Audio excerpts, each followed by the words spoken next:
because of a fatal ice incident.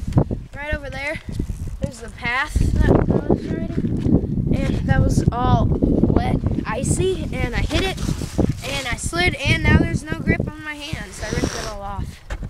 And look at my pants too. It's nice and wet from the water puddle I fell in. Yeah, I'm feeling good. And I can't even touch the grips on my bike without it hurting. So I'm just gonna go off the ramp lazily.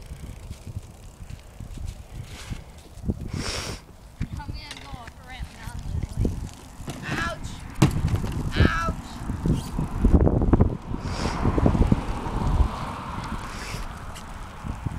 Ah!